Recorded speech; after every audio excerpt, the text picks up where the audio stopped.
Hello students, I hope you feel better than the previous day. This is Mohammad Irfan Khan. Today I am taking your class biology and today topic will be क्या हो सकता है आज का topic. Yes, previous topic भी कुछ discuss करेंगे और कुछ न्यू टॉपिक भी डिस्कस करेंगे। न्यू टॉपिक में आज हम सेल की शेप देखेंगे, साइज़ देखेंगे, सेल की डिस्कवरी देखेंगे, सेल के सेल थ्योरी देखेंगे, ये सारे टॉपिक्स देखेंगे। बट उससे पहले सबसे पहले मैं आपसे डिस्कस कर लूँ कि पिछले टॉपिक पे हम लोगों ने किस पे डिस्कस किया था। बस ज़रा सा उसको चेक कर लेते हैं। प्रीवियस टॉपिक जो था मैं क्विकली बहुत तेज़ी के साथ आपको एक रिवीजन करा दूँ। लास्ट टाइम हम लोगों ने डिस्कस किया था कि व्हाट इज़ द बायोलॉजी, ऐसी हेडिंग थी जिस पे हम लोगों ने भी डिस्कस किया था। ठीक है, कुछ और भी पॉइंट्स है जैसे फादर ऑफ बायोलॉजी, ये कौन थे। ठीक है, मैं इनके नेम नहीं लूँगा, सब आपके लिए क्वेश्चन कर दूंगा। आपको याद भी होगा मैंने प्रीवियस क्लासेस में कहा था कि जो मैंने आपका ऑनलाइन टेस्ट लिया था टेस्ट मोस्ट पे, उसको अगेन करूँगा। यस ऑफ कोर्स, ये क्लास के बाद जस्ट उसके बाद वही सेम टेस्ट मैं अगेन करूँगा। आई होप इस बार आप स्कोर बेटर कर पाएंगे और आपको सारी चीज़ें याद भी हो जाएंगी। तो सेकंड पॉइंट मैंने डिस्कस किया था ज़ूलॉजी, कि ज़ूलॉजी क्या होती है, ठीक है ना, और बॉटनी क्या है, इस पर भी मैंने डिस्कस किया था। आप चेक कर लीजिएगा, मैंने आपको एक PDF सेंड की थी। हाँ, इस आई होप इस वीडियो के डिस्क्रिप्शन में डाल दूंगा, एंड अदरवाइज़ पिछले वीडियो के डिस्क्रिप्शन में पड़ा है, आप वहाँ से डाउनलोड कर सकते हैं, बहुत ही ईजिली डाउनलोड कर सकते हैं। वहाँ पे जो टॉपिक उस PDF में एक डिक्टो मैं उसी को डिफ़ाइन करूँगा जिससे आपको कोई प्रॉब्लम्स नहीं आएगी। ठीक है, तो वो PDF जो है उसको ज़रूर आप चेक कर लीजिएगा। मैं डिक्टो उसी के अकॉर्डिंग ही डिस्कस कर रहा हूँ। तो ज़ूलॉजी, बॉटनी की ज़ूलॉजी क्या होती है, बॉटनी क्या होती है, कौन ज़ूलॉजी के फादर कौन थे, बॉटनी के फादर कौन थे, सिर्फ साथ ही साथ मैंने सेल की डेफिनेशन भी आपको रिवाइज़ कर ली थी। इसके साथ मैंने डिस्कस की थी यूनिसेलुलर ऑर्गेनिज्म किसे कहते हैं, ये भी डिस्कस हुआ था।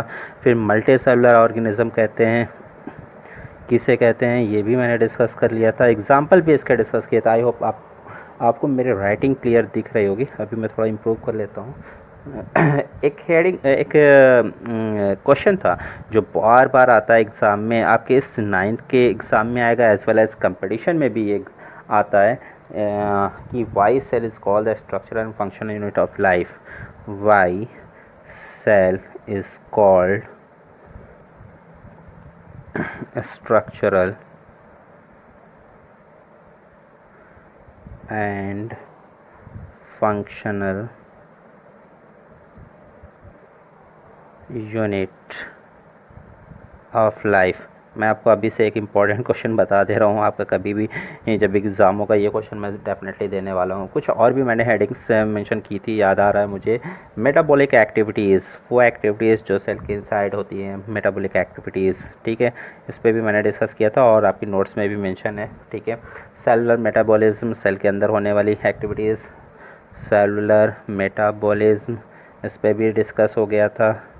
ठीक है, मैंने एक्चुअल आपको एक PDF में सारी नोट्स दे दी है, अगर आप डिक्टो उस PDF से ही पढ़ लो, उस पर मैंने एक्स्ट्रा NCERT सारी चीज़ें कवर कर रखी हैं, आप उसे ऑब्जर्व कर सकते हो।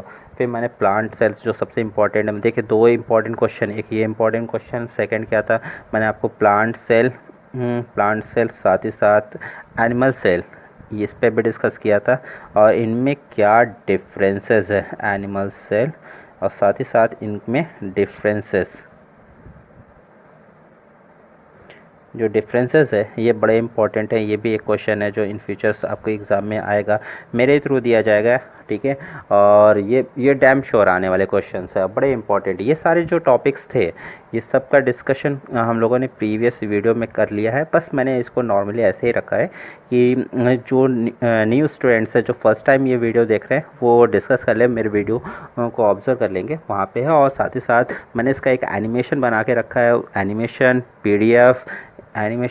PDF, ये दोनों चीज़ें देख लें। एक वीडियो मैंने इसके ऊपर इंट्रोड्यूस कर दिया है, वो भी देख लीजिए। मैं एक वीडियो बना रहा था, ब्लैक बोर्डिंग कर रहा था, बट अनफॉर्चुनेटली हुआ क्या कि मेरा जो माइक था उसकी इसमें जो सेल लगता है वो फिनिश हो गया था, जिसकी वजह से साउंड रिकॉर्ड नहीं हो पा रहा था। इस वजह से मुझे इस तरीके से इस फॉर्मेट में बनाना पड़ा। अगर आपको इस फॉर्मेट अच्छा लगेगा तो डैम श्योर मैं अगली बार भी इस तरीके से कर सकता हूँ ना, मेरे लिए कोई प्रॉब्लम नहीं है। मैं तो वैसे क्लास बोर्ड वाला ही ज़्यादा मुझे पसंद है। Sure, I will try next time मैं उसको बेटर कर सकूँगा। तो आज के टॉपिक के बारे में डिस्कस कर लेते हैं कि आज का क्या टॉपिक होने वाला है। टुडे टॉपिक्स हैं, मैं यहाँ पे मेंशन कर देता हूँ। टुडे टॉपिक में क्या होगा, बहुत ही इंटरेस्टिंग के लिए। तो आज के टॉपिक में हम डिस्कस कर लेते हैं डिस्कवरी ऑफ सेल। ये बड़ा इंपॉर्टेंट हो जाएगा, जो ये भी पूछा जाता है कंपटीशन पॉइंट ऑफ व्यू से। ये क्वेश्चन बहुत ही इंपॉर्टेंट होता है, क्लास 8 से आप पढ़ते आ रहे हो, डिस्कवरी ऑफ सेल। ठीक है, ये कौन थे, किसने की थी, इस पर एक छोटा सा डिस्कशन करेंगे। ठीक है, एक टॉपिक फिर आ जाएगा मुझे जहाँ तक याद आ रहा, सेल थ्योरी। ये भी बहुत इंपॉर्टेंट, क्लास 11th में मिलेगा। इसको थोड़ा सा और एलाबोरेट किया गया है एनसीईआरटी में क्लास 11th की, वहाँ पे भी आपको डिस्कशन करना मिलेगा। बट कुछ पॉइंट्स जो है, इसके मेन 2 पॉइंट्स जो है वो मैं आपको क्लियर कर दूंगा, जो आपको हमेशा के लिए काम आएंगे। ठीक है, बड़ा ही ईजी है, बड़ा ही इंटरेस्टिंग है ये भी। इसके बाद मैं आपको सेल की शेप, सेल शेप पे डिस्कस करना है मुझे, और सेल साइज़। ठीक है, इन सारे पॉइंट्स पे आज हम लोग का डिस्कशन होगा, और कोशिश करूँगा कुछ और भी पॉइंट्स इस पर डिस्कस हो जाए। बट कोशिश है कि देखते हैं कहाँ तक चलता है। फ़िलहाल ये सारे पॉइंट्स तो कवर करने हैं, तो एक एक करके स्टार्ट करता हूँ। जस्ट डिस्कवरी जो सेल की गई थी वो रॉबर्ट हुक के थ्रू की गई थी। रॉबर्ट हुक, तो फर्स्ट हेडिंग हमारी क्या होगी, discovery of cell. Discovery of cell, simple. ये देखिए यहाँ से एक क्वेश्चन बहुत आता है, ये तो सिंपल सा क्वेश्चन हो गया कि डिस्कवरी ऑफ सेल किसने की थी। आप चले जाइएगा तुरंत किसके साथ, रॉबर्ट हुक के साथ। ये तो इम्पोर्टेंट है ही, सबसे ज़्यादा थोड़ा सा हाई लेवल के कंपटीशन पे, मतलब जैसे क्लास 9th है और 10th है, ऐसे स्टैंडर्ड पे तो ऐसे क्वेश्चन आते ही हैं कि किसने डिस्कवरी की थी। बहुत ही लोकल क्वेश्चन हो जाता है, बट इसमें इम्पॉर्टेंट क्या होता है, इम्पॉर्टेंट इनका ईयर होता है 1665। ये जो ईयर है ना, ये इम्पॉर्टेंट हो गया, ये पूछा जाता है। ये क्वेश्चन आ जाते हैं कि रॉबर्ट हुक ने जो डिस्कवरी की थी सेल की, वो किस ईयर में की थी। तो आप इसके साथ जाएंगे। मैं जब भी पढ़ाता हूँ तो as a competition point of view से हमेशा बात करता हूँ। आप बिलीव करेंगे, मैंने जब भी पढ़ाया ऐसे ही किया है। और आज देखिए क्या हुआ कि इन फ्यूचर्स अभी ऐसा कोरोना आ गया कि क्लास 12th क्लास 10th के पेपर भी नहीं हो पाए। बट जो सजेशन हुआ कि फ्यूचर क्लासेस एग्ज़ाम जो लिए जा सकते हैं उसका एक क्या होगा, एमसीक्यू बेस पे लिए जा सकते हैं। तो जब एमसीक्यू बेस पे ऑनलाइन एग्ज़ाम सीबीएसई बोर्ड ले सकता है तो फॉर्मेट क्या होगा, यही फॉर्मेट होगा। वो क्वेश्चन कैसे आएंगे, वो ऐसे ही क्वेश्चंस आएंगे कि ये बताइए कि सेल की डिस्कवरी किसने की, तो आप रॉबर्ट हुक के जाएंगे। फिर क्वेश्चन उससे थोड़ा सा स्टैंडर्ड बनता है कि ये बताइए कि किस ईयर में की थी, तो 1665 में की थी। ठीक है, और रॉबर्ट हुक, और देखिए कन्फ्यूज़न वहाँ पे क्या करते हैं, ऑप्शन जो आते हैं वहाँ पे देखिएगा ऑप्शन क्या आएगा, कैसे कैसे आएगा ऑप्शन। जैसे एक तो रॉबर्ट हुक दे देगा, और सेकंड क्या दे देंगे, रॉबर्ट ब्राउन दे सकते हैं आपको। ये भी बड़ा ठीक है, ये भी एक हो जाएंगे, एक और हो जाएंगे आपके रॉबर्ट कोच। ये भी, इनके बारे में भी मैं थोड़ा सा बता देता हूँ। ये 3 ऐसे नेम्स हैं जो आपको जब भी इस तरीके के क्वेश्चन आते हैं डिस्कवरी ऑफ सेल, तब यहाँ पे इस तरीके से पूछे जाते हैं। तो इनका क्या था, इन्होंने तो सेल की डिस्कवरी की, रॉबर्ट ब्राउन ने न्यूक्लियस की डिस्कवरी की थी। आई होप आप सभी इसके बारे में जानते भी होंगे और आगे अभी पढ़ेंगे भी न्यूक्लियस। अभी मैं इस पर डिस्कस करने लगूँ तो सारा चीज़ें यहीं पे फिनिश होने लगेंगी। ठीक है, तो टाइम टेकिंग हो जाएगा, तो मैं स्टेप बाय स्टेप करना ज़्यादा बेटर समझता हूँ। और रॉबर्ट कोच के बारे में देखें तो इनके बारे में एक पॉइंट मैं लिख सकता हूँ, फाउंडर ऑफ बैक्टीरियोलॉजी। अब बैक्टीरियोलॉजी, आई होप आपको क्लियर हो रहा होगा कि बैक्टीरियोलॉजी क्या है। सिंपल सा है, बैक्टीरिया आपको क्लियर ही हो रहा है कि लॉजी जो है ना वर्ड, वो क्या रिप्रेजेंट करता है, स्टडी करना।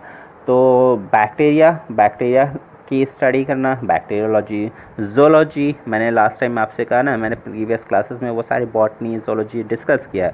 तो जू माने एनिमल, लॉज माने स्टडी, तो एनिमल की स्टडी जोलॉजी, बैक्टीरिया की स्टडी बैक्टीरियोलॉजी। तो रॉबर्ट कोच जो थे ना फाउंडर, आप हाँ, आपसे मेरी एक रिक्वेस्ट है कि आपको मैंने जो पीडीएफ सेंड किया था, आपने आई होप नोट भी कर लिया होगा, एंड अदरवाइज नोट जो पीडीएफ ना उसको ओपन करके ही देखिएगा। ये कंटेंट, ये जो वीडियो जा रहा है आपको, ये बहुत ही आपको इंटरेस्टिंग हो जाएगा। फाउंडर ऑफ बैक्टीरियोलॉजी कौन था? Robert Koch. ये मैं आपको क्यों डिस्कस कर रहा हूँ? इसलिए डिस्कस कर रहा हूँ कि फ्यूचर्स में अगर एमसीक्यू आता है, जो कि मैं भी टेस्ट लूँगा ऑनलाइन आपका, तब भी इस तरीके के क्वेश्चंस आपको मिलेंगे, ठीक है ना।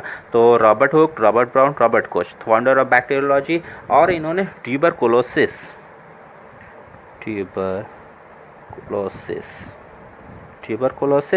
एंड कॉलेरा, इस पे इन्होंने स्टडी किया था, इसके बैक्टीरिया को डिस्कवर किया था, और ट्यूबरकुलोसिस पे इनकी जो रिसर्च थी, जो वर्क था, उसके लिए इनको नोबेल प्राइज़ भी मिला था। नोबेल प्राइज़ भी मिला था। हाँ, इतनी याद मुझे आ रहा, 1985 में मिला था इनको इसके लिए, ठीक है। तो ये नेम्स आई होप आप भूलिएगा नहीं। यहाँ से आपका मैंने कई पॉइंट क्लियर किया, मतलब अभी इन फ्यूचर्स आपसे पूछा जाएगा who is the discoverer of the nucleus, then you go with the Robert Brown. आपसे पूछा जाए कि founder of bacteriology Robert Koch, ये नहीं, स्पेशली ट्यूबरकुलोसिस कॉलरा बैक्टीरिया पे पूछा जाता है, ठीक है, तो आप रॉबर्ट कोच के साथ जाएंगे। Robert Hooke discovery of cell, Robert Brown nucleus. I think अब कभी भी कोई कंपिटिटिव एग्ज़ाम या एमसीक्यू टाइप क्वेश्चन इन तीनों से पूछा जाएगा, ठीक है ना, तो आप डेफिनेटली कर लेंगे। ओके, चलिए नेक्स्ट आगे बढ़ते हैं। नेक्स्ट पॉइंट जो हमारा होने वाला है, या नेक्स्ट आपने देखा ये डिस्कवरी ऑफ सेल्स हो ही गया। इसके बाद जो डिस्कस करना था सेल थ्योरी। ओके, तो मैं यहाँ पे मेंशन कर देता हूँ cell theory. Yes, of course cell के बारे में भी कुछ पॉस्टुलेट्स, कुछ पॉइंट्स दिए गए थे। वो क्या थे, कौन थे, किसने दिए थे, देखिएगा यहाँ से भी क्वेश्चंस आने वाले हैं, डैम श्योर आने वाला है। सिंपल सा क्वेश्चन तो यही आता है कि who propose the cell theory, ठीक है। एक क्वेश्चन यही आपका डिज़ाइन होता है, who propose cell theory. Okay, मैंने लास्ट टाइम आपको 2 क्वेश्चन टिक किए थे, एक ये क्वेश्चन भी टिक कर रहा हूँ। ये भी बहुत ही इम्पॉर्टेंट हो जाता है, ये मतलब रिटन में आ जा सकता है कि आपके एग्ज़ाम में रिटन वर्क में आ जाता है। एमसीक्यू टाइप क्वेश्चंस ये बनते हैं आपके, ठीक है। Robert Hooke, Robert Brown and Robert Koch. Okay, तो who propose cell theory? 2 biologist थे, देयर 2 बायोलॉजिस्ट, एक स्पेशली बॉटनी से रिलेटेड थे, बोटेनिस्ट थे, एक जूलॉजिस्ट थे, ठीक है ना। नेम था M Schleiden, SCHLEITN, Schleiden, and Schwann, CH, ठीक है। ये 2 बायोलॉजिस्ट थे जिन्होंने क्या किया था, प्रपोज किया था सेल थ्योरी को। स्लाइटन जो थे ना, ये बोटेनिस्ट थे, और ये जो थे जूलॉजिस्ट थे,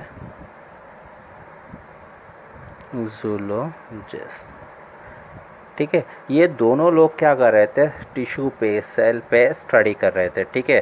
प्लांट टिश्यू पे इनका स्टडी था, एनिमल टिश्यू पे इनका स्टडी था, बट दोनों लोगों ने क्या किया, कंबाइंडली एक साथ अपनी पॉस्टुलेट्स को, अपने पॉइंट्स को मेंशन किया, जिसे हम लोगों ने क्या कहा, सेल थ्योरी। ओके, क्या कहा, सेल थ्योरी। और इस थ्योरी में क्या पॉइंट्स थे ये अब चेक कर लेते हैं। इन लोगों ने स्पेशली अगर मैं बात करूं तो 2 पॉइंट थे, बट आप उसे 2 से 3 पॉइंट में डिटेक्ट कर सकते हैं। अगर आप पीडीएफ देख रहे होंगे तो पीडीएफ में आपको मेंशन किया गया होगा ये तीनों पॉइंट्स। आप सबसे पहला जो सबसे सिंपलेस्ट पॉइंट होता है, इन्होंने जो मतलब बेसिक पॉइंट बताया था, ये भी यही था कि ऑल ऑर्गेनिज्म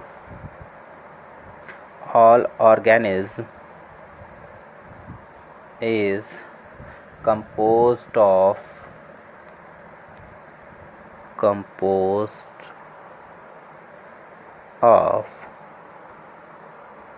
सेल, ठीक है।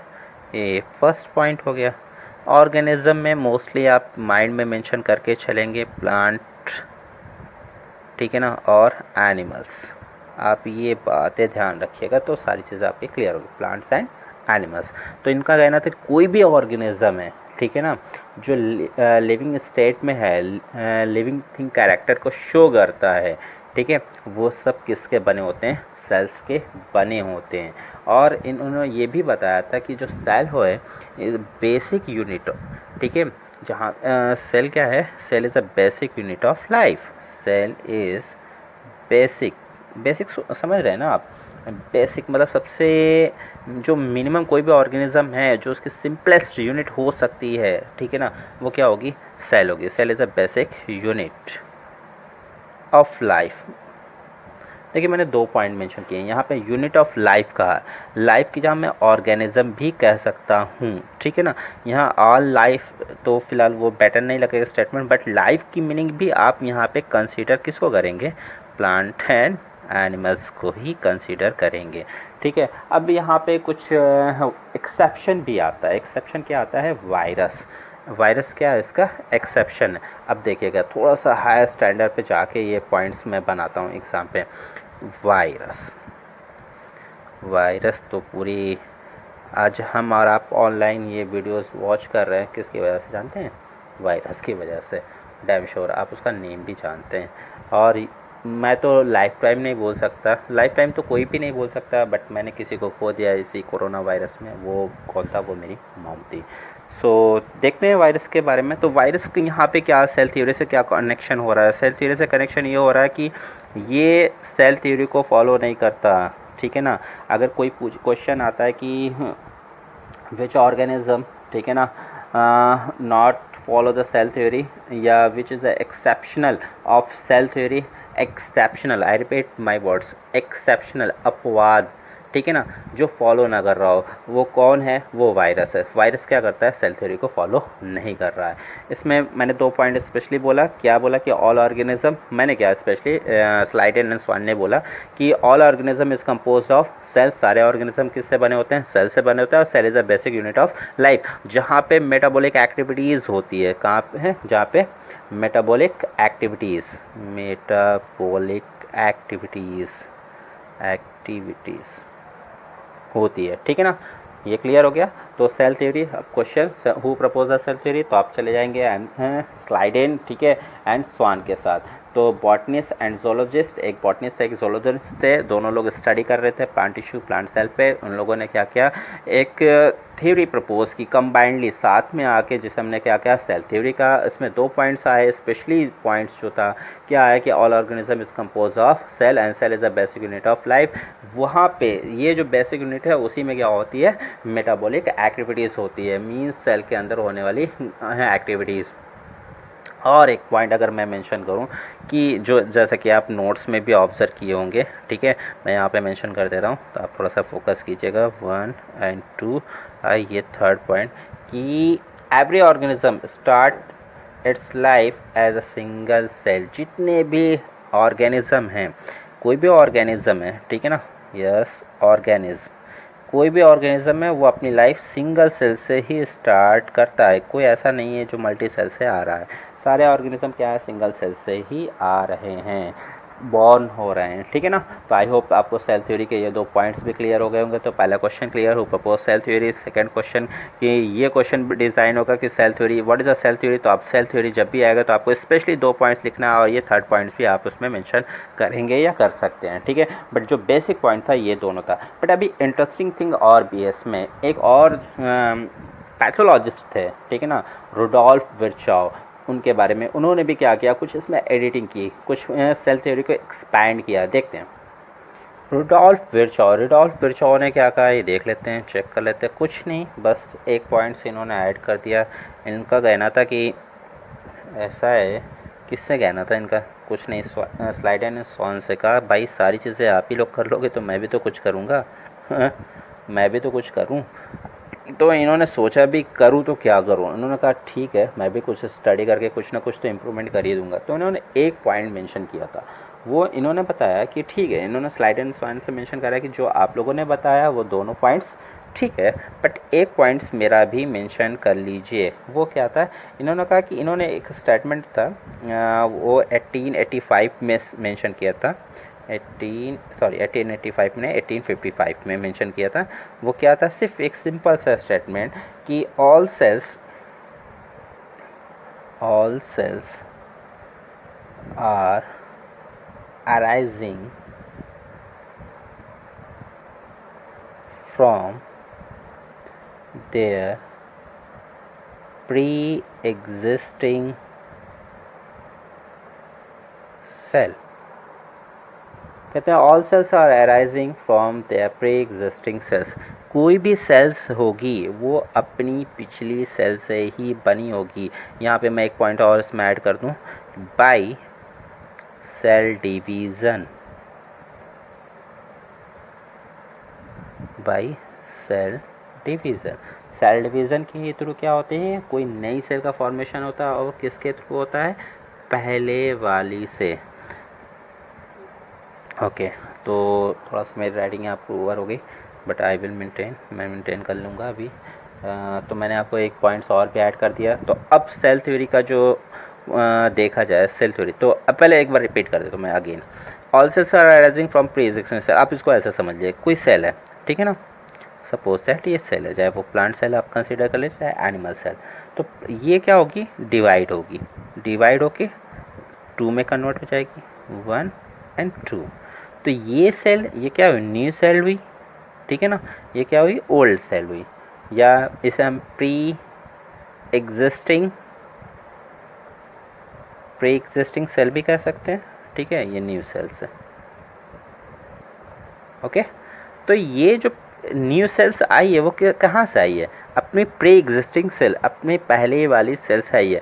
किस प्रोसेस के थ्रू आई है, सेल डिवीज़न के थ्रू आई है, ठीक है ना। सेल डिवीज़न आपको मैं बता दूं, सेल डिवीज़न 2 टाइप्स का होता है। थोड़ा सा इंट्रोड्यूस कर दूं, वीडियो लॉन्ग हो रहा है लेक्चर के पीरियड से, 35 मिनट्स मुझे मिले हैं इसको फिनिश करने के लिए, बट लग नहीं रहा है। आई विल ट्राई, कोई ना कोई पॉइंट्स आ ही जाता है, मुझे लगता है कि सारे पॉइंट्स क्लियर कर दूं जिससे आपको फ्यूचर्स में कोई प्रॉब्लम ना हो।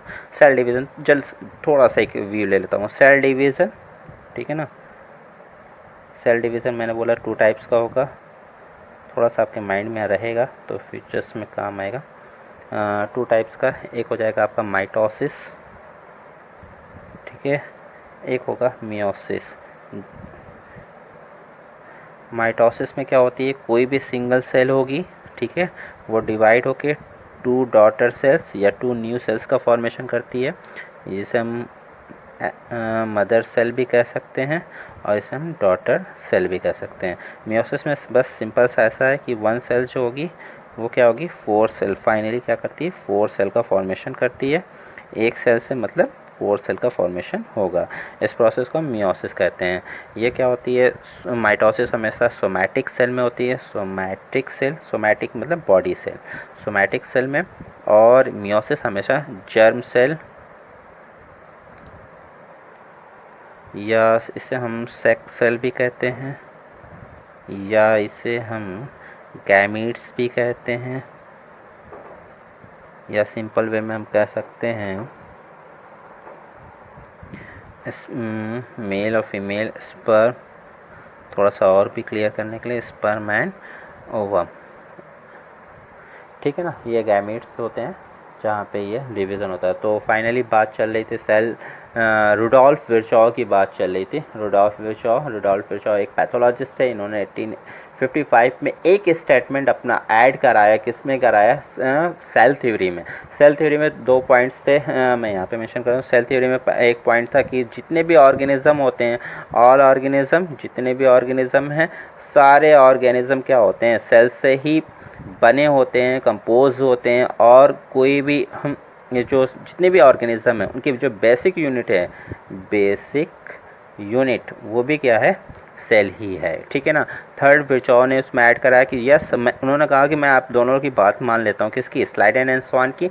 उन्होंने कहा कि मेरा भी एक पॉइंट ऐड कर लीजिए। उन्होंने बताया कि जो भी सेल है वो अपनी प्री एग्जिस्टिंग सेल से ही फॉर्म होती है by the process of cell division. और मैंने जस्ट आपको थोड़ा सा इंट्रोड्यूस कर दिया कि सेल डिवीज़न 2 टाइप का होता है, माइटोसिस होता है, मियोसिस होता है। माइटोसिस के केस में क्या होगा, मदर सेल डिवाइड होकर 2 डॉटर सेल का फॉर्मेशन करती है, और मियोसिस में क्या होगा, मदर सेल्स क्या होती है, वो 4 डॉटर सेल का फॉर्मेशन करती है, ठीक है। और स्पेशली यहाँ पे मियोसिस कहाँ पे होती है, germ cell, sex cell, gametes, सब एक ही चीज़ है, बस अलग अलग नेम्स हैं जो मेंशन है। और ये सोमैटिक सेल मतलब हमारी बॉडी सेल्स में, ठीक है। और एक पॉइंट और है यहाँ पे बता दूँ, जस्ट देखिएगा, याद कीजिएगा, मैंने दो पॉइंट यहाँ पे एक्चुअल माइटोसिस मियोसिस में बताया कि इसमें क्या होगा, 2 डॉटर सेल्स का फॉर्मेशन होता है, सोमैटिक सेल में होती है, ठीक है ना। यहाँ पे क्रोमोसोम नंबर सेम होता है, ये मैं आगे आपको फ्यूचर जब मैं पढ़ाऊँगा इसी चैप्टर में क्रोमोसोम है वहाँ पे टर्म्स आएगा तो मैं उसको क्लियर कर दूँगा। ये वीडियो लॉन्ग होता जा रहा है थोड़ा सा, इसलिए मैं यहाँ पे रुकूँगा। क्रोमोसोम नंबर ये आप हमेशा याद रखिएगा, नेक्स्ट टाइम आपको काम आएगा। क्रोमोसोम नंबर सेम होगा, ठीक है। आपको पता होगा कि जो भी सेल्स होती है सबका एक पर्टिकुलर क्रोमोसोम नंबर होता है। जैसे ह्यूमन बींग में बात करें तो यहाँ पे 46 क्रोमोसोम नंबर होता है। अगर सोमैटिक सेल में हो रही तो ये डॉटर सेल में भी क्या होगा, 46 क्रोमोसोम नंबर, यहाँ पे भी 46 क्रोमोसोम नंबर होगा। बट जर्म सेल में क्या होता है, अगर यहाँ पे मदर सेल के पास 46 क्रोमोसोम नंबर है तो यहाँ पे क्रोमोसोम नंबर हाफ हो जाएगा, 23, 23, 23, 23। इसके बहुत सारा सिग्निफिकेंस है मियोसिस के, वो क्या है मैं बाद में डिस्कस करूँगा, ओके। यहाँ पे क्या होगा, क्रोमोसोम नंबर सेम, यहाँ पे क्या होगा, हाफ हो जाएगा, हाफ क्रोमोसोम नंबर।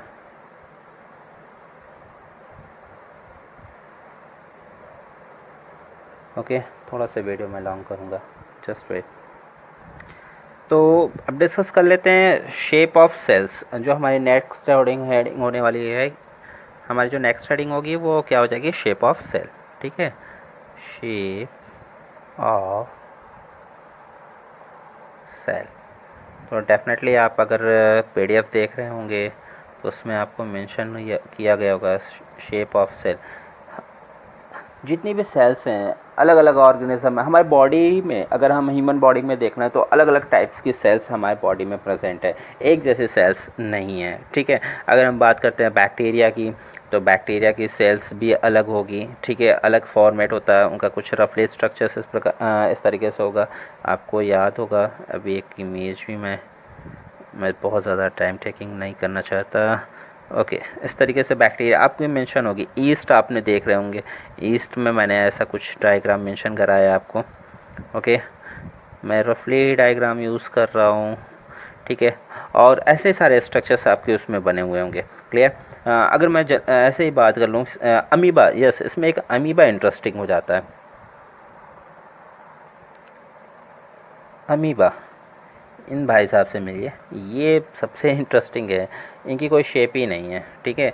अमीबा की ये क्यों नहीं है, क्योंकि ये अपनी शेप को चेंज कर लेते हैं।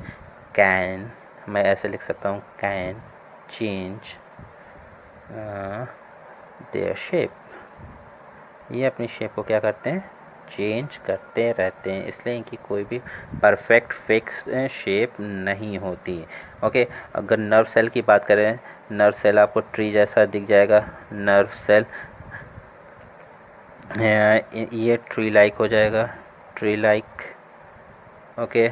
और किसकी बात कर लूँ, हाँ सबसे इम्पॉर्टेंट, ये एक अच्छा एक्चुअल ये तीनों इम्पॉर्टेंट हैं। अगर एक बेसिक जैसा आपका ओलंपियाड वगैरह होता है, इस तरीके का जो एग्ज़ाम आता है उसमें ये तीनों पॉइंट्स आ सकते हैं MCQ टाइप में, कि वो कौन सा ऐसा ऑर्गेनिज्म जिसका शेप कोई कन्फर्मेशन नहीं होता, वो आप अमीबा के साथ जाएंगे। ऐसी कौन सी ह्यूमन बॉडी में सेल्स पाई जाती है जो ट्री लाइक अपीयर होती है, तब आप नर्व सेल्स के साथ जाएंगे। नर्व सेल्स आपको याद होगी, मैं थोड़ा सा ऐसे ही रफली डायग्राम बना देता हूँ, वैसे आपको इमेज अभी मैं शो करा देता हूँ। ये इस तरीके से, ठीक है। मेरी ड्राइंग तो बहुत अच्छी नहीं है, but I will try something like that, ऐसे ही कुछ होती है। ये आपकी नर्व सेल्स, ठीक है, ये लाइक दैट, अब आप समझ जाइएगा, क्लियर। ये नर्व सेल्स होगी आपकी। तो नर्व सेल का जो स्ट्रक्चर है वो कैसा है, ट्री लाइक है। इसके बाद सबसे इम्पॉर्टेंट क्या होती है, ब्लड सेल। ब्लड सेल आप जानते हैं, ऑफ कोर्स आप जानते हैं blood cells. Blood cells specially मैं बात कर रहा हूँ RBC की। RBC क्या होती है, बाइकॉनकेव होती है, बाइकॉनकेव। बाइकॉनकेव का मीन्स क्या हुआ यहाँ पे, बाइकॉनकेव मैं आपको ऐसा बता सकता हूँ, बहुत ही, एक कैप ले लीजिए आप किसी बॉटल का, लाइक दैट, ऐसा हो गया ना, इस तरीके से, और सेकेंड कैप ले लीजिए, उसको जस्ट अपोजिट रख दीजिए, तो आप देखेंगे इधर से भी कॉनकेव और इधर से भी कॉनकेव, दोनों साइड से क्या होगी, कॉनकेव शेप की होगी। तो इस वजह से ये क्या है, बाइकॉन्केव शेप है। ये बाइकॉन्केव शेप इसलिए होती है ना कि मैक्सिमम सरफेस एरिया कवर कर सके, ठीक है। मैक्सिमम सरफेस एरिया कवर करेगी, जितनी ज़्यादा एरिया कवर करेगी ऑक्सीजन का ट्रांसपोर्टेशन भी उतना ज़्यादा कर पाएगी, ठीक है। एक्चुअल आपको शायद ये बातें नहीं समझ में आ रही, मैं ऐसे सिंपल वे में बता सकता हूँ। अगर सपोज़ करिए ये मैंने एक कैप ले लिया, ठीक है ना, इस कैप में मुझे कॉइन रखने, मान लीजिए इसमें 10 कॉइन रखा मैंने, कितने 10 कॉइन। सेकेंड कैप ले लिया, ठीक है, इसमें भी 10 कॉइन आएगा, ओके। अगर ये दोनों कैप को मैं ऐसे कर दूँ, ठीक है, ये दोनों हो गए तो डेफिनेटली 10 इधर 10 इधर, ओके। अब आप ये मत सोचिएगा सर इसमें से तो गिर जाएगा, ऐसा कुछ नहीं है। ये सेल है, ये ब्लड में फ्लो कर रही है, ओके। और इसके साथ क्या होता है, हीमोग्लोबिन Hb अटैच होगा। Hb अटैच होगा तो वो क्या करेगा, अपने साथ ऑक्सीजन का ट्रांसपोर्टेशन करेगा। एक Hb मॉलिक्यूल्स क्या करता है, 4 ऑक्सीजन का ट्रांसपोर्टेशन करता है, ठीक है ना। तो अब डेफिनेटली आप समझ गए ना बाइकॉन्केव क्यों हुई, क्योंकि इससे सरफेस एरिया बढ़ जाएगा, ठीक है, इधर भी और इधर भी। यहाँ पे कैविटी जनरेट करेगी जिससे क्या होगा, मोर एंड मोर Hb होगी। जितनी ज़्यादा Hb होगी आरबीसी के साथ अटैच, उतनी ज़्यादा ऑक्सीजन का ट्रांसपोर्टेशन भी होगा, ओके। तो हम लोगों ने शेप ऑफ सेल से कहा, तो मैंने डेफिनेटली हम लोग पढ़ चुके हैं कि जो सेल की शेप होती है वो डिफ़र करती है अलग अलग ऑर्गेनिज्म में, एक ही ऑर्गेनिज्म में अलग अलग शेप की हो सकती है। यहाँ पे इंपॉर्टेंट क्या था, अमीबा की। ये मैंने कहा कि exam competition exam point of view से बहुत इंपॉर्टेंट हो जाता है कि कौन सा ऐसा ऑर्गेनिज्म है जो अपनी शेप चेंज करता है, तो आप अमीबा के साथ जाएंगे। ऐसा कौन सी सेल्स जो ह्यूमन बीइंग में पाई जाती है, ठीक है, और ट्री लाइक अपीयर होती है, तो आप नर्व सेल के साथ जाएंगे जो जस्ट लाइक ऐसा स्ट्रक्चर है, अभी आपको मिल भी जाएगा।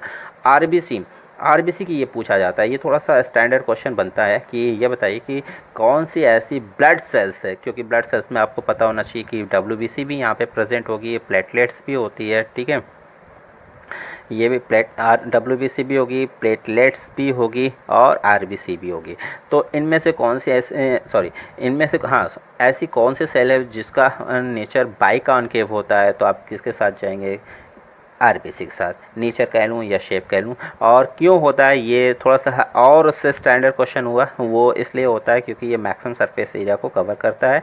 जिससे मैक्सिमम सरफेस एरिया होगा तो ज़्यादा से ज़्यादा Hb उसके साथ अटैच होगी और मैक्सिमम ऑक्सीजन का ट्रांसपोर्टेशन भी होगा। आई होप आपको ये पॉइंट्स भी क्लियर हो गए होंगे। तो स्टूडेंट्स अब बात होगी सेल की शेप ऑफ सेल हो चुका है, तो अब हम बात करेंगे, डिस्कस करेंगे किसके बारे में, साइज़, किसकी साइज़, सेल की, ठीक है। बट मुझे लग रहा है वीडियो लॉन्ग होता जा रहा है और लिमिट से बाहर जा रहा है, जिससे मुझे भी प्रॉब्लम होगी, आपको भी प्रॉब्लम होगी। मेरा मन तो बहुत कह रहा है कि इस बार सारी चीज़ें क्लियर करते हैं, चलो मुझे भी थोड़ा सा इंटरेस्ट हो रहा है आपको इस तरीके से बताने में। अगर आपको इस तरीके से बेटर लगेगा तो बताइए कि मैं इसी तरीके से भी मेंशन कर सकता हूँ, बट मुझे जो सबसे बेस्ट लगता है वो ब्लैक बोर्डिंग, ठीक है। तो साइज़ वाला जो पॉइंट्स है, ये पॉइंट जो आपको दिख रहा है सेल की जो साइज़ है, ठीक है, डेफिनेटली डिफ़र करती है। इसमें मुझे बहुत ही इंटरेस्टिंग पॉइंट्स बताने थे, कुछ यूनिट्स है जिसके थ्रू हम क्या करते हैं, सेल की साइज़ को हम मेज़र करते हैं। आप PDF चेक कर लीजिएगा, नेक्स्ट टाइम हम नेक्स्ट वीडियो में इस पर ही डिस्कशन करेंगे, ठीक है। आई होप आपको सारे पॉइंट्स क्लियर हो गए होंगे, तो उम्मीद करते हैं आप रिवाइज ज़रूर कर लीजिएगा। और मैंने जो भी इंपॉर्टेंट पॉइंट इस तरीके से डिस्कस किया है, श्योर आप उस तरीके से ही डिस्कस कीजिएगा, क्योंकि मुझे पूरी उम्मीद है इन फ्यूचर्स बोर्ड क्या कर सकता है, कभी भी इस तरीके की जो बैड कंडीशन से अभी हम लोग सफ़र कर रहे थे, वहाँ पे ये MCQ टाइप का क्वेश्चंस मेंशन होगा, ज़रूर इस टाइप के फॉर्मेट के एग्ज़ाम होंगे। तो आप हमेशा इस तरीके से ही पढ़ें, सारे पॉइंट्स इस तरीके से ही क्लियर करें, रटें मत, ठीक है ना, वो थ्योरी टाइप का रटिए मत, वो एग्ज़ाम पीरियड में कीजिए। बट आप जब इस तरीके से पॉइंट वाइज पढ़ेंगे तो आपको बहुत ही इंटरेस्टिंग होगा। तो मैं आपसे रिक्वेस्ट करूँगा कि नेक्स्ट टाइम भी वीडियो आप ज़रूर फॉलो कीजिएगा, देखिएगा, क्योंकि मुझे ये सारे चैप्टर्स फिनिश करने हैं और मैं प्रे कर रहा हूँ जल्दी से गॉड से कि जल्दी से जल्दी स्कूल ओपन हो, हम लोग ऑफलाइन आएँ, फेस टू फेस स्टडी करें। तो होप आप एंजॉय किए होंगे वीडियो को। सो मिलते हैं नेक्स्ट वीडियो में। Thank you so much.